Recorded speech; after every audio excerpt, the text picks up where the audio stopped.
Assalamualaikum. Bersua kembali dalam part 2 Pantai Irama Bacok. Jadi Pantai Irama ni kata permata yang indah ya, yang terletak di Bacok, Kelantan. Jadi tenang mari sini. Kita tengok pasir putih dia luah tu. Air laut pun biru. Biru tai bukan musim tengkujuh lah. Kalau tai musim-musim tengkujuh memang air pekat juga dah. Jadi di mana satu tempat orang kata destinasi keluarga lah sini dah.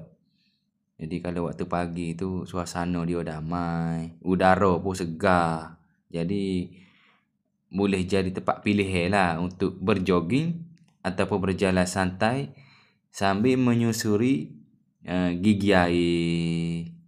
Bila alik petang pula, Patan ni dia hidup lah dengan aktiviti-aktiviti serupa anak-anak main wah. Ada kupu-kupu, keloh. Waktu macam biasa saya royak belum ni lah, nego-nego tu. Dia jual makanan-makanan tradisional serupa dengan sata, kepuk. Ada kedai tu. Airnya segar.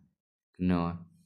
Ni saya duduk di atas platform ni. Nampak dah bekas-bekas petok-petok ni ada signage dia dulu ni. Signage Pantai Irama Bacok. Kalau kita duduk atas jalan raya tu nampak dah dia tu.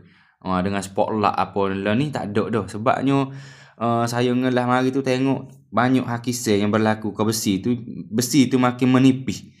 Menyebabkan kalau mari angin derah tu boleh tumbang atas kepala orang. Saya rasa gitulah. Jadi kemungkinan pihak majlis ambil tindakan tak si bagi risiko ke pelancong, dia boleh teruslah guana dia. Terima kasih ke pihak majlis lah. Jadi Pantai Irama ni dia menjadi lokasi popular lah untuk acara kebudayaan. Jika kita bernasib baik kok, adalah persembahan-persembahan kebudayaan, pertandingan wah, selain kedudukan dia strategik tu, 30 minit daripada Kota Baru. Jadi dia mudahlah nak akses oleh pengunjung dari dalam dan luar Kelantan sobat. Jadi sama-sama kita mari tu nak tenang fikiran, boleh luang masa bersama keluarga kita boleh rasalah keindahan budaya Pantai Timur kita. Jadi bakat mari sendirilah. Main ombak dan itu saja daripada saya. Terima kasih. Assalamualaikum.